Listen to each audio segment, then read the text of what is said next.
Champions are champions because they master the art of getting back up. Now, no matter what you do or how much you prepare, at some point in your life, you are going to get knocked down. But see, for the legends, champions, warriors, and for the overcomers, no obstacle, no trial, no tribulation, no situation is strong enough to keep them there. Put that loss and defeat behind you. Awaken the giant within you. How you respond right now will define you. Tap into that greatness on the inside of you. They doubt you, so the world will try you. But don't you let anything deny you. Show the world you still have fight in you. Let them all see that champion inside of you. Let them all see that champion inside of you. Each challenge you face is a great big mirror that allows you to see inside yourself. The way you respond to struggle will reveal to the world who you really are. Being a champion isn't just about the doing part. It's about the being part. You gotta become that person.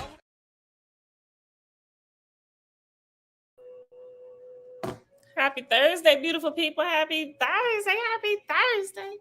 It is August the 31st. It's the last day of the month. Tomorrow is another month. September time is flying. It is August the 31st, 2023, day 97 of year 5 of reading through books, laws, and prophets. The 5-year consecutive day count. It is day 1,477. Today, like I promised, we're going to start first in the Holy Megillah, Secret Nazarite Scroll. We're going to read this chapter about Peter shenanigans, and I didn't even realize that I didn't change the title from the last day. I should have pushed it ahead again. Today is, if you see 2 days, same title, because I forgot to change it on Wednesday. I'm going to change that today when we get done. But anyway, we're going to start here with chapter 41 on page 568, and we're going to learn a little bit more about Apostle Paul's shenanigans and what went down. And then, if we got time left today, because we started at like 6:30, we'll hop back over to Owaspy and read the next chapter, which is chapter 12. So, Father, we thank you that we can give you endless praise. We thank you that we can give you endless praise, right? There is no end to the word. Even if I can't think of nothing to say, like this morning, keeping up with the thing that I said every single day, twice, when we start and when we end, I'd be at a loss for words. All right, but we thank you that we can give you endless praise. All right, beautiful people. Let's see who all here. Hold on.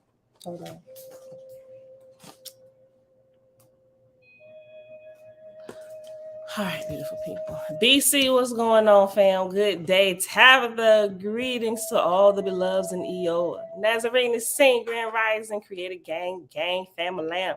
Drayson, Righteous, Shalom, Shalom. Kings and Queens Coaching Group, Shalom. And everybody else here hanging out in the background. Happy Thursday. All right, beautiful people, let's get started here straight away. Page 568. In the Secret Nazarite Scroll, chapter 41, Peter returns and leads the first schism against the Lord and Lady.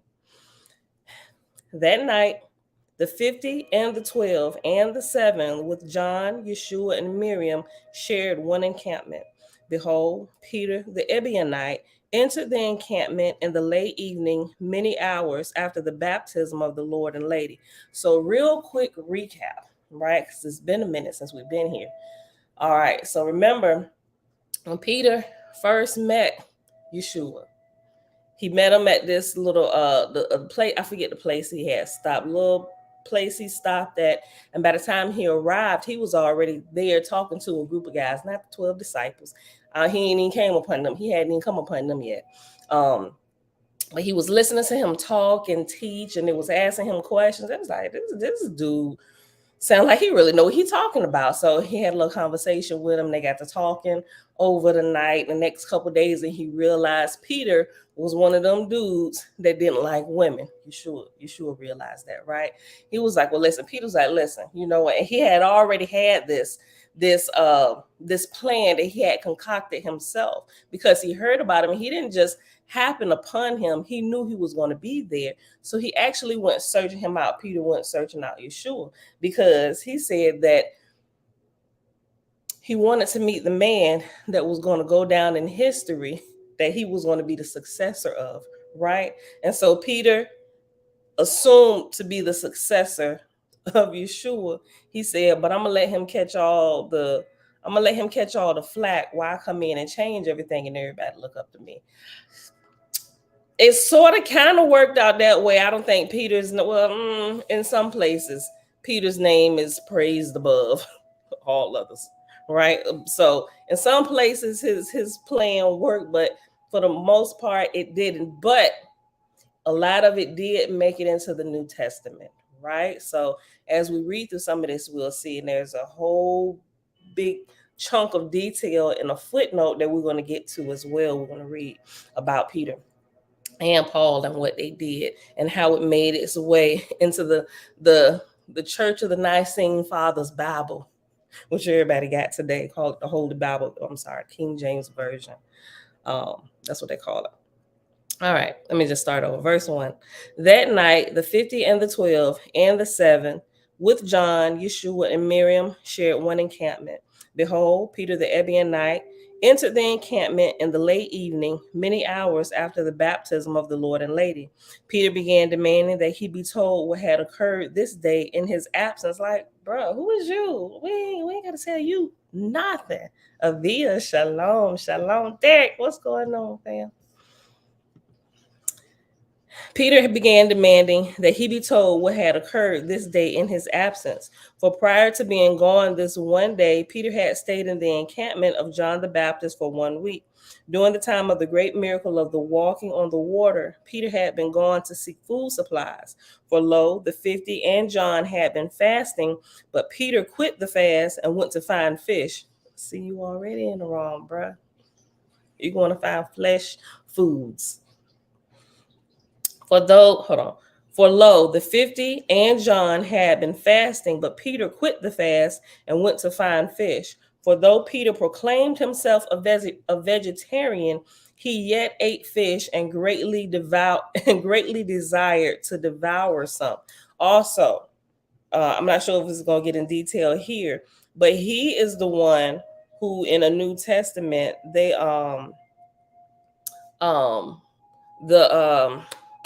the Levitical priesthood who allows clean foods, right? All that come from Peter and them and they shenanigans, right? Because the original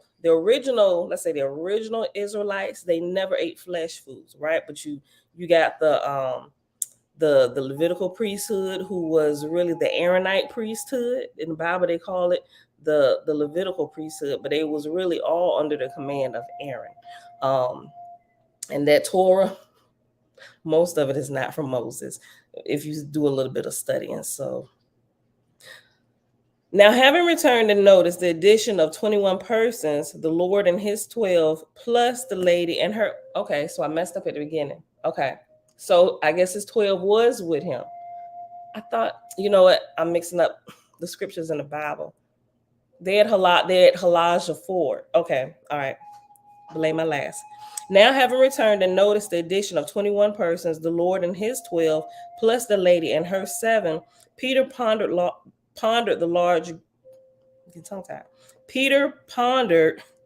the large group that had joined the encampment of John.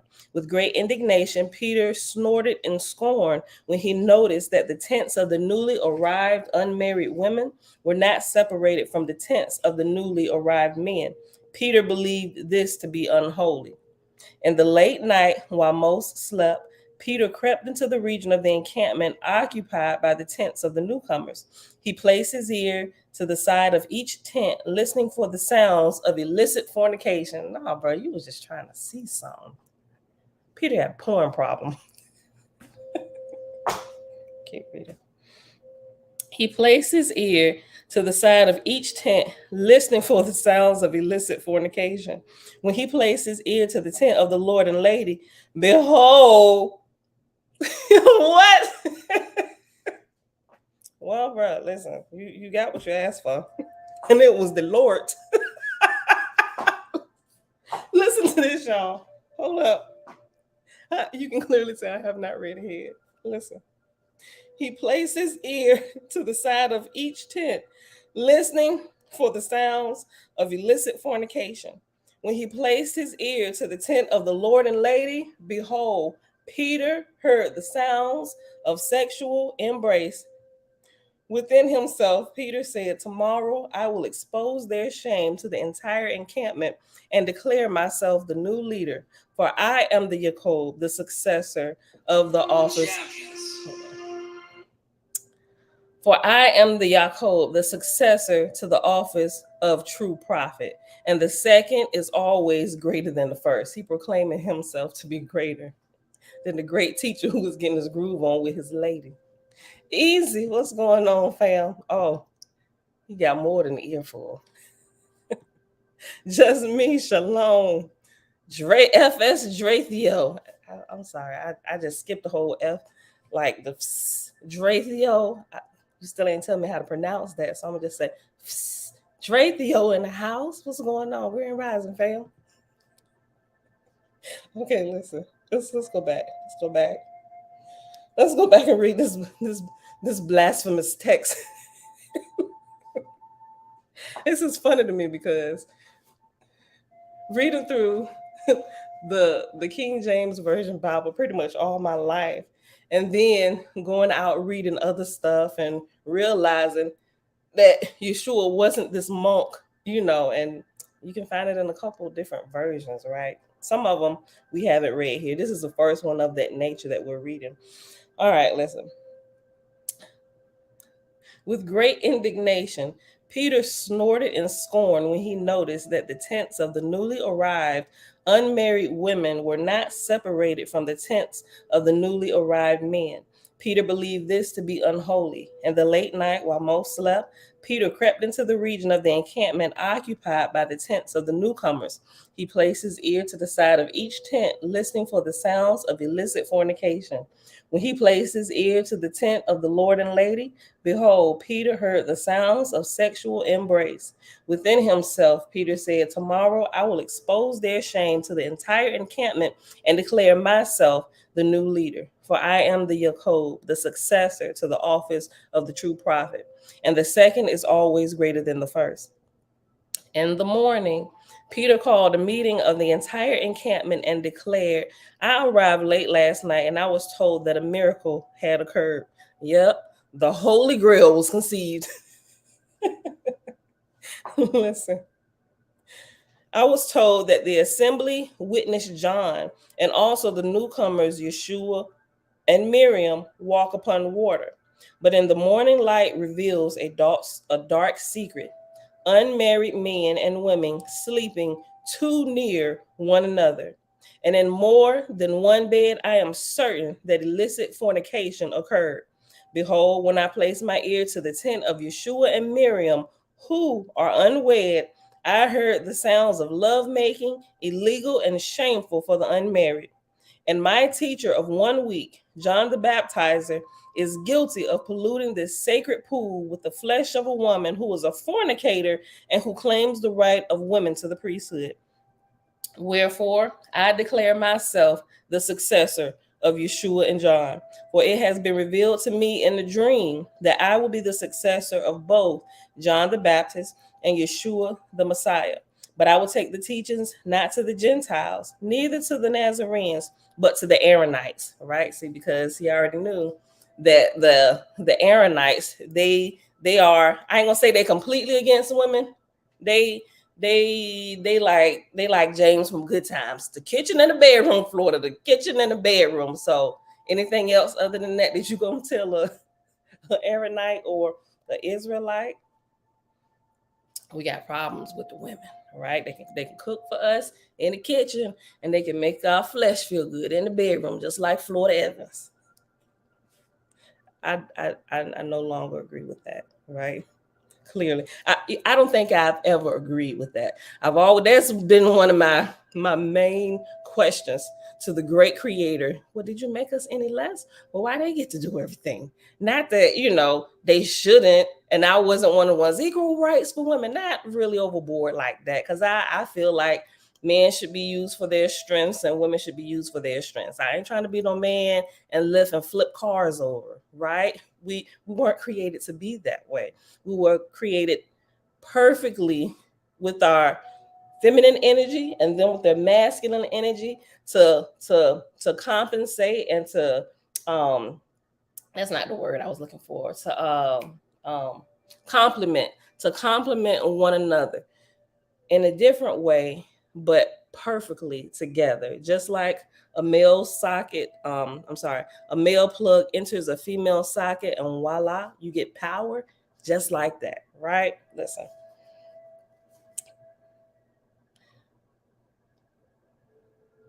Verse 21, page 568, Holy Megillah.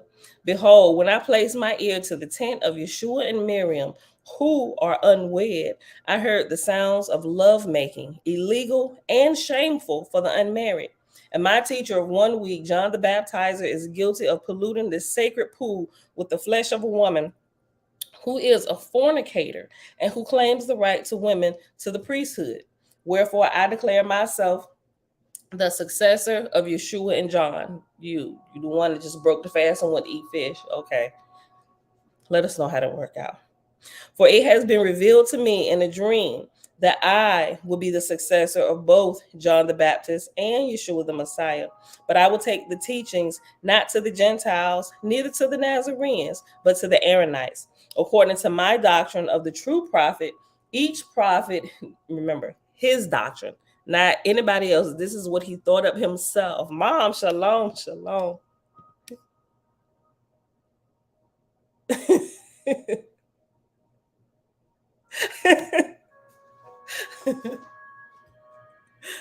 Well, by 2 or 3 witnesses, a matter is established. And Peter first, seconded, and thirded himself. What were Peter's eyewitnesses, or should I say eyewitnesses? That's funny. Listen.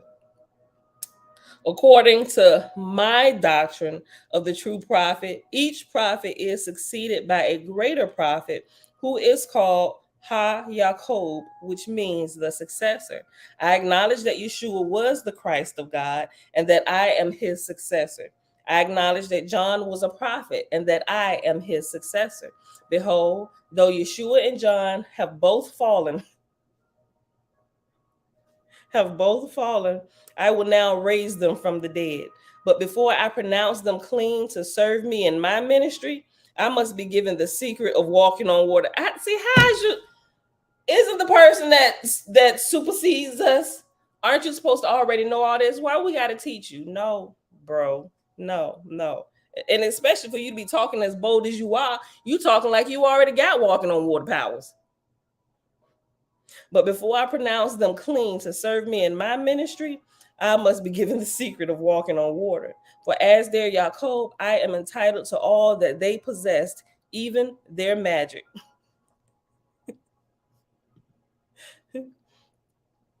If Yahshua romance is preached on Sunday, the church will be filled every week. Wouldn't it though? Because wouldn't they be like Peter coming to the church doors, putting their heels up there to hear what's going on? They love a good story. We love a good story.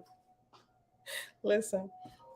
Matter of fact, when I was still going to this one church, this was quite a few years ago now, every time, because it was young couples in the church, a bunch of young couples like me and my husband. So anytime the pastor would start talking about anything sexual, he always had the entire church's attention. The men was asking questions, asking for tips for their friend.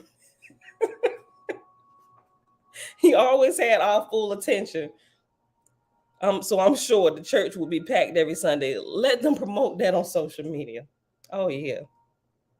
Listen. Verse 31, page 569. For as their Yaakov, I am entitled to all that they possess, even their magic. The Lord and Lady walked from the camp out onto the water of the baptismal pool. stopping in the center atop the water. Yeshua said to Peter, "Behold the secret." Wait. I'm thinking about the New Testament. Listen, Yeshua said to Peter, "Behold the secret." Yeshua then embraced Miriam and kissed her on the forehead and both cheeks, which is the Nazarene kiss of peace. Peter then stepped onto the water but fell into it. They conveniently left this part out of the New Testament. That's why Peter fell in the water. Lord, I want to come to you. Come on, Peter. Why? I'm gonna kiss my woman. Come on out here, bro. And I give you the secret. I give you some of this magic. Peter then stepped onto the water but fell into it. Lo, Peter was unable to walk upon the water.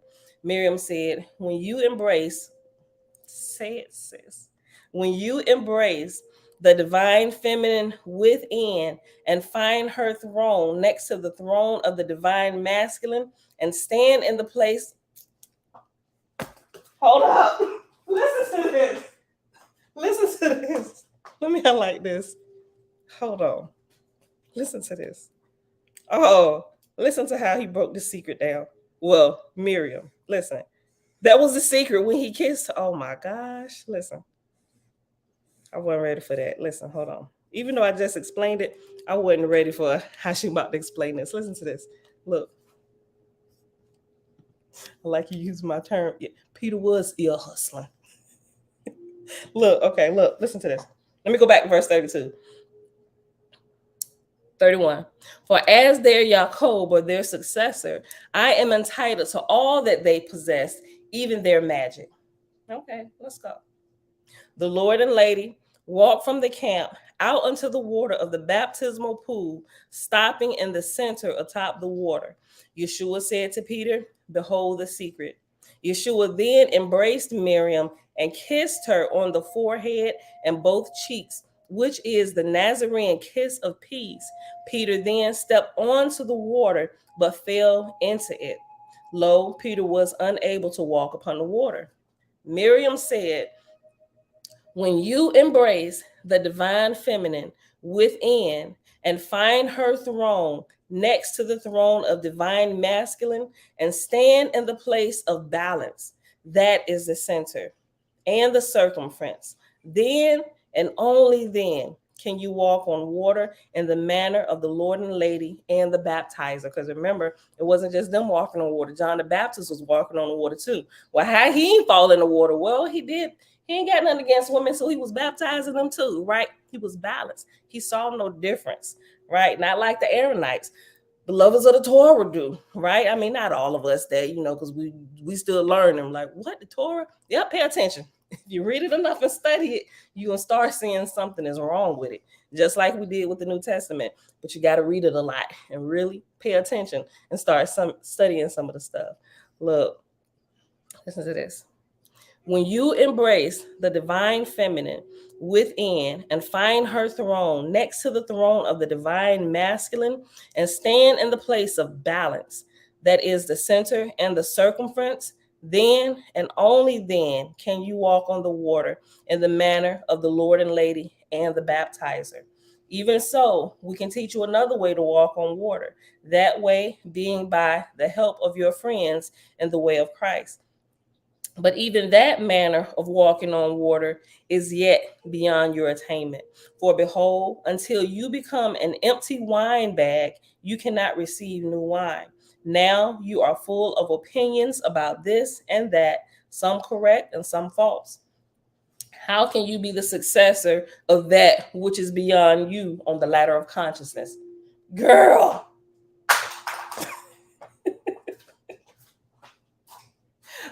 I love Miriam. Listen. Look, I gotta highlight that. How can you be the successor of that which is beyond you in the ladder of consciousness or on the ladder of consciousness? Peter said to Miriam, see, he got butt hurt. Peter said to Miriam, "Woman, be silent." When you discourse as though you had the authority of a man, you disgrace yourself. I'm just like, boy. Yeshua would have been holding me back. Don't do it. Don't do it, sis. Don't do it. Don't do it to him. Behold, every time you speak on spiritual matters, you take away the opportunity of a man to discourse. But they ain't saying nothing. They ain't saying nothing. Jamia, hey girl, hey. Look, every time you speak on spiritual matters, you take away the opportunity of a man to discourse. That is unseemly, and you are disgraced. Then Peter addressed the Lord, send this woman and the other women away. For lo, it is unseemly for a holy man to travel with unmarried women. You have made her no better than a harlot. She even wears the oil of the harlots. For behold, she smells. I remember this. She smells of lavender. Y'all remember that video I did? Oh my gosh, she was talking about Peter then.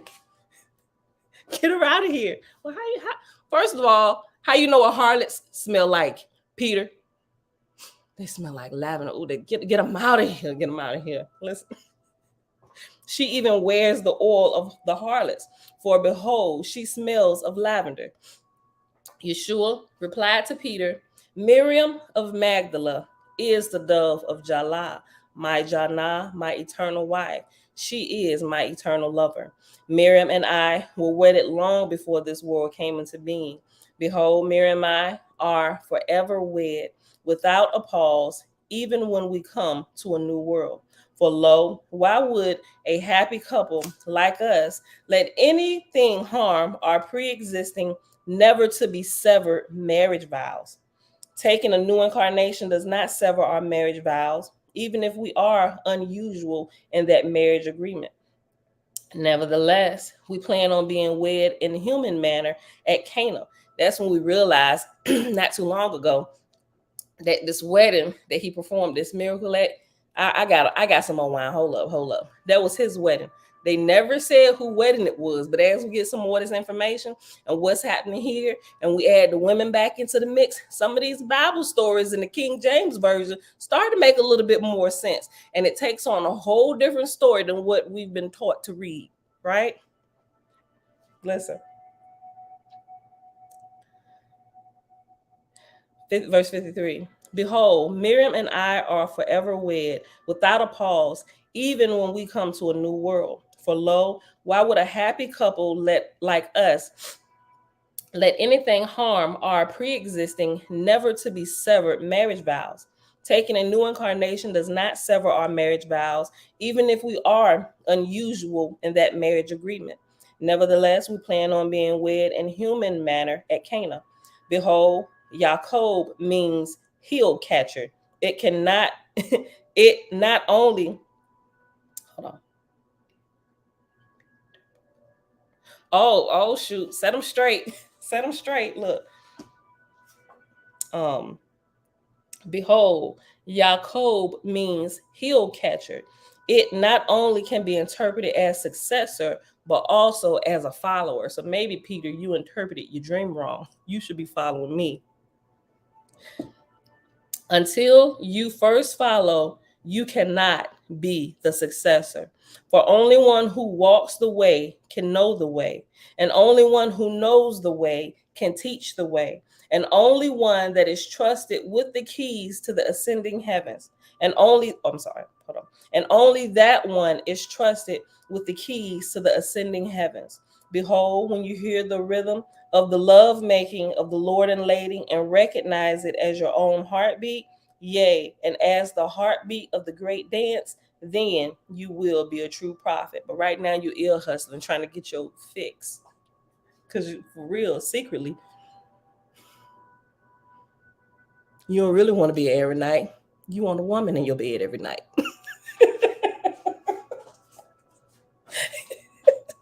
I just made that up. It just sounded good in my head, so I said it. Look, hold on. Listen. Let me go back. Until verse 58, until you first follow, you cannot be the successor. For only one who walks the way can know the way, and only one who knows the way can teach the way, and only that one is trusted with the keys to the ascending heavens. Behold, when you hear the rhythm of the love making of the Lord and Lady, and recognize it as your own heartbeat, yea, and as the heartbeat of the great dance, then you will be a true prophet. And if that happens in this lifetime, know this: how great a prophet you are compared to other prophets is not based on who you follow, but on who you are. Yea, by your own thoughts, words, and deeds do you rise and fall on the ladder of consciousness, not by claiming to be the successor of someone whom you have neither known nor followed. Nevertheless, Peter, I confess that I did not place my awareness on the outside of our tent when I embraced Miriam. Indeed, I was so focused on Miriam's sweet vibration that I paid little attention to your inharmonious vibration as it crept up to our tent and wiggled.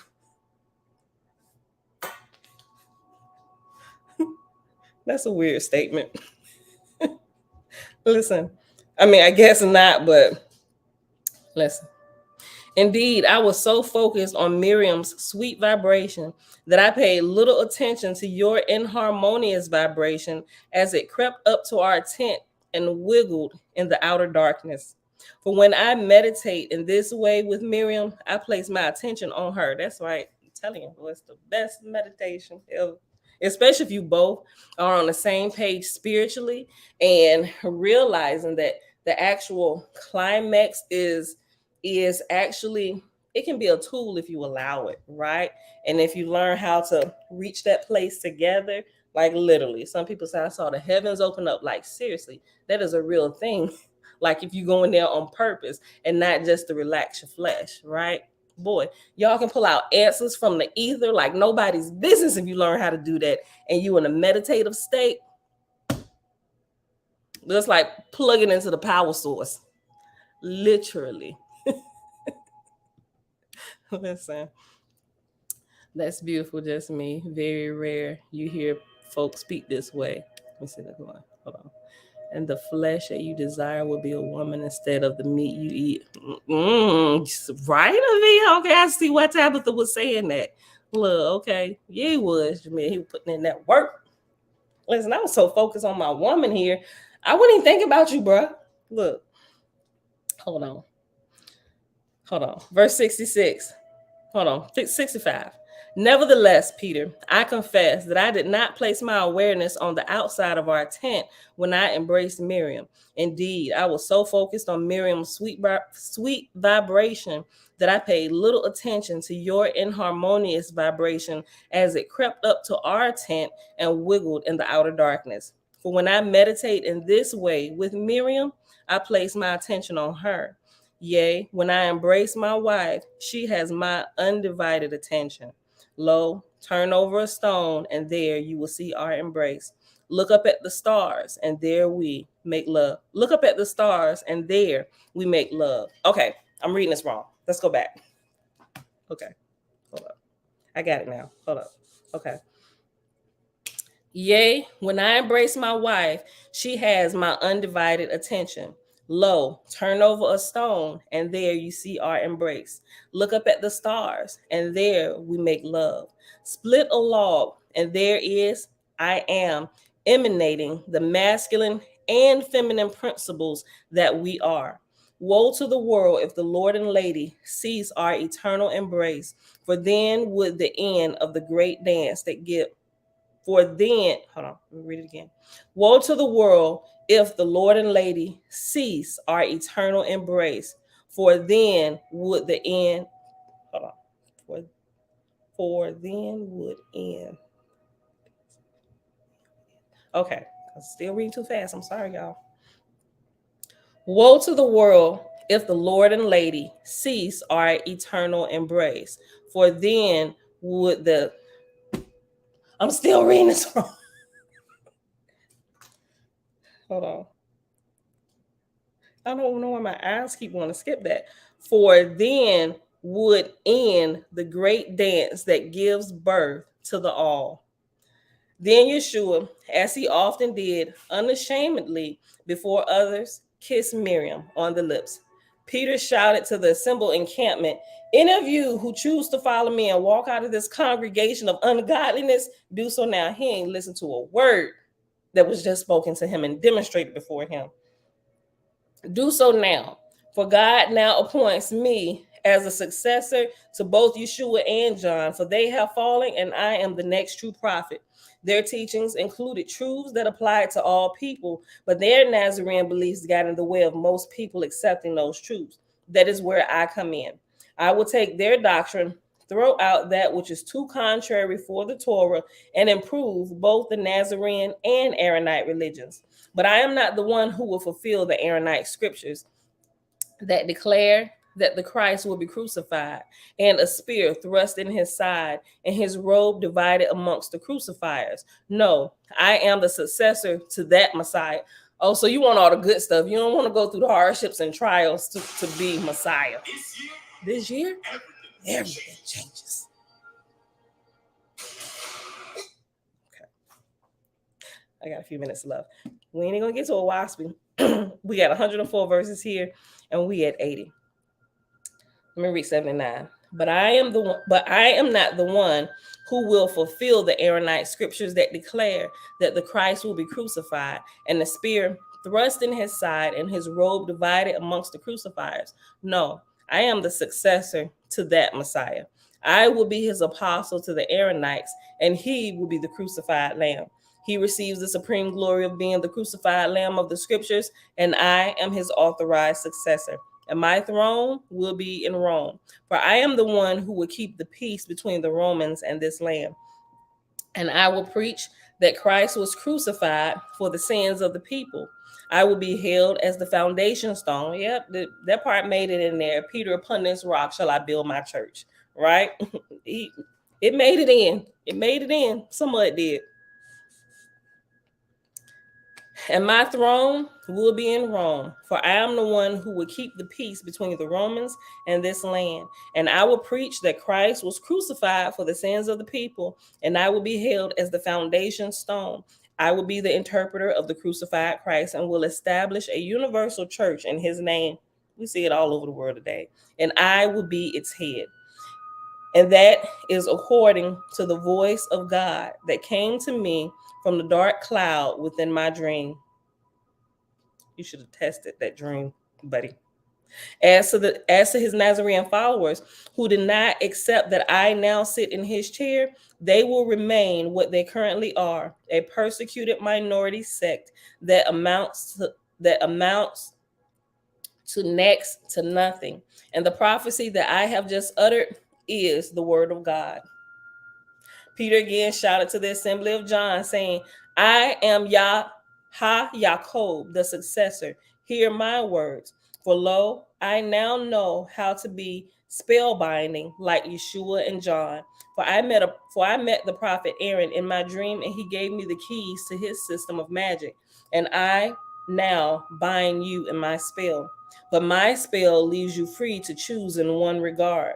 You may freely leave with me now while I grant that freedom, or you may rally round the one still standing after the crucifixion, and that my God revealed to me will be me.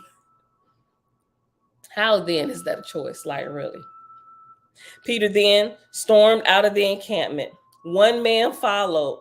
His name was Andrew, and he became the first disciple of Peter the Ebionite. Peter now called himself the Ha Yaakov. And after Ha Yaakov is reference number 1. And it's a nice little size footnote at the bottom for 1. At the bottom of page 571. Since Yaakov came into English as both Jacob and James, it is very likely that the historical references to Yeshua's brother James are, in fact, references to Peter, who claimed to be Yeshua's Yaakov or successor. That makes a lot of sense. The supposed letter from James to Peter that got added at a relatively late date to the Clementine text is believed by scholars to be fake. Likewise, early in the 21st century, there was a media circus when it was announced that an artifact linked to James, the brother of Jesus, had been discovered. There was no media hoopla a year later after the artifact was proven to be fake. It is also important to note that the Clementine text, the Ebionite text that feature Peter, were altered over the years as the Ebionite religion, post-Peter, de-emphasized the status of Peter from the seal of the prophets, devoted. Hold on. Let me go back. Let me read the whole sentence again. It is also important to note that the Clementine text, the Ebionite text that feature Peter, were altered over the years as the Ebionite religion, post-Peter, de-emphasized the status of Peter from that of seal of the prophets to devotee, apostle of Yeshua, and adopted much of the mainstream New Testament.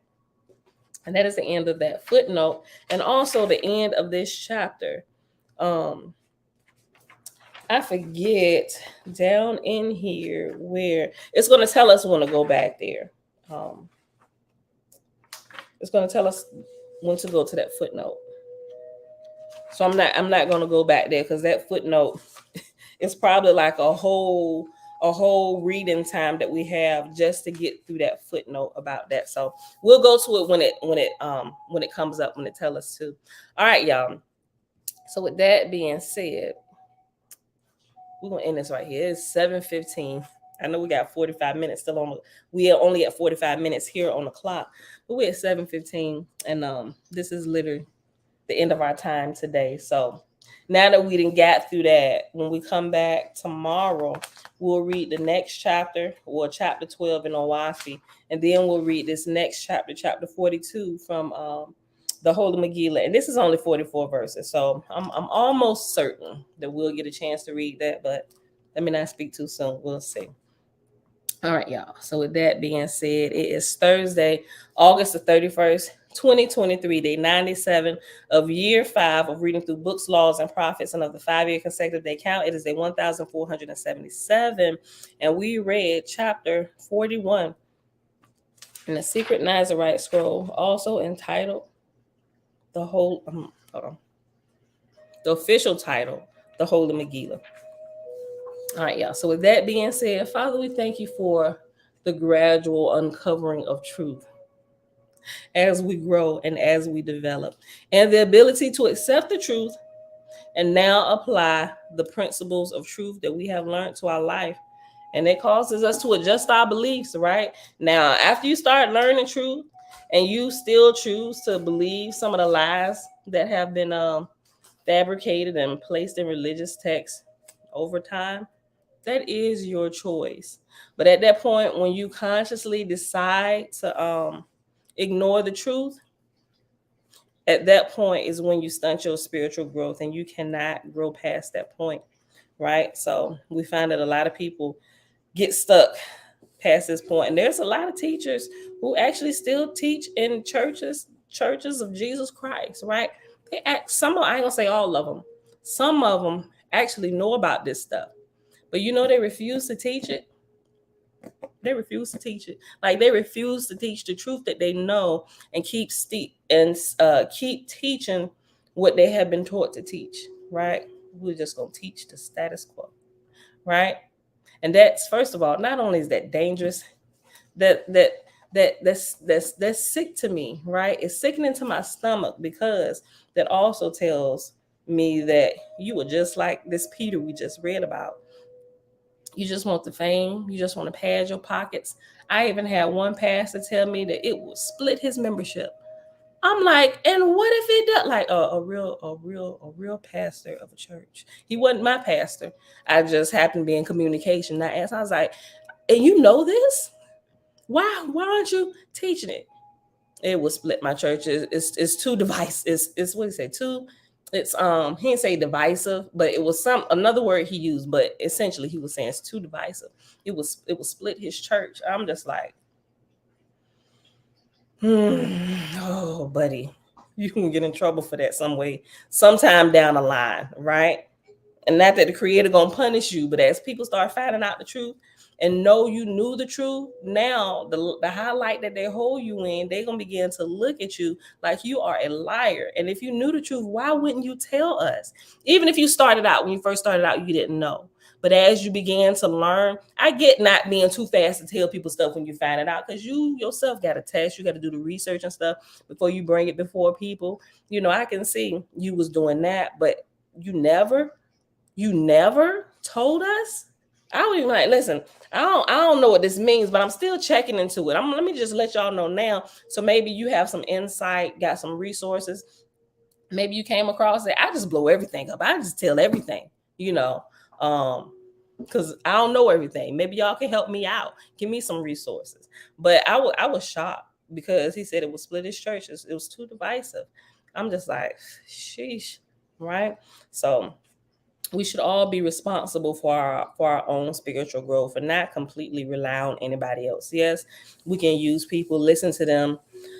I wouldn't necessarily take their advice unless you test it, because all advice is not good for everybody. Test it, see how you can fit it into your life, and if it's for you. Right? People try and take advice that people are giving that was meant for somebody else, and they come in and totally destroy their lives because you weren't at that level to actually receive this advice on this level, and you're trying to implement it now. Before the time, you did more harm than you did hurting yourself. So it would have done you good not to even hear that at all, even though it is the truth and it was good for them. They had already developed. Like, you can't feed children solid foods before the time, before they're ready, before they develop teeth. How do we know they can eat solid foods? Because they got teeth. They starting to develop teeth. Now you can start giving them, maybe not like a steak consistency, but something a little bit tougher than breast milk, right?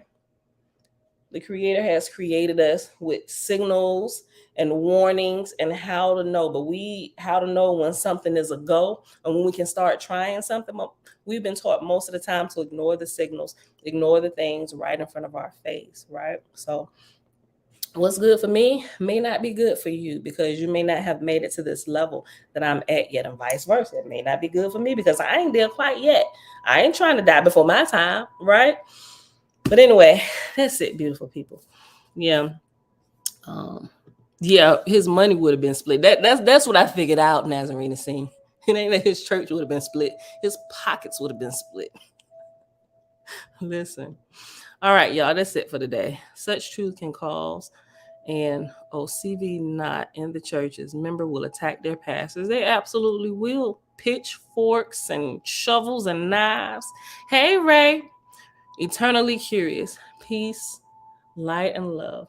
All right, beautiful people, that's it for today. I love y'all. I'll see y'all back here tomorrow morning, bright and early, 6:15-ish. But I see through you.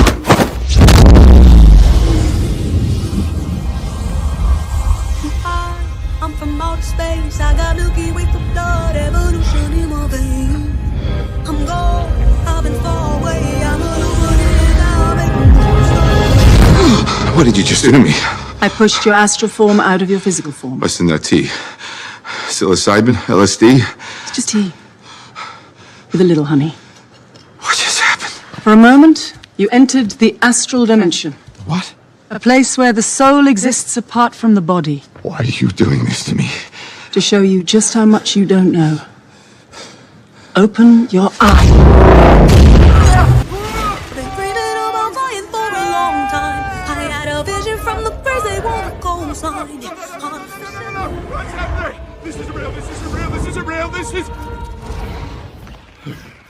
Dreaming about flying for a long time. I had a vision from the birds, they want a cold sign.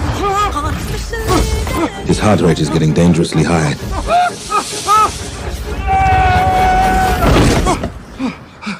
He looks all right to me.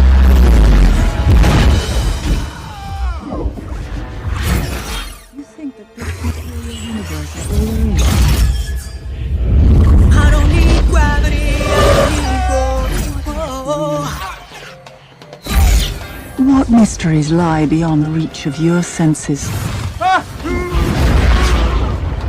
Existence, mind and matter meet. Thoughts shape reality. I don't need gravity, I just need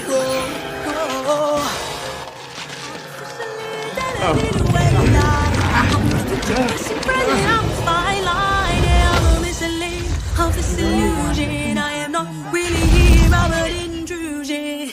I don't swim or sink, I just float. Some benevolent and life-giving, filled with malice and hunger. Dark places where powers older than time and waiting.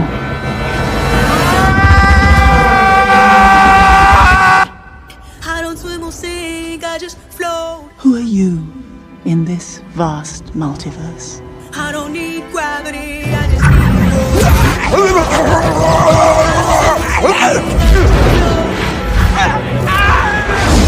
I don't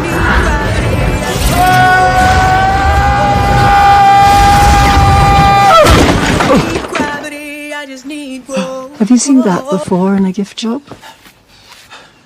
I don't need gravity, I just need growth. Teach me. No.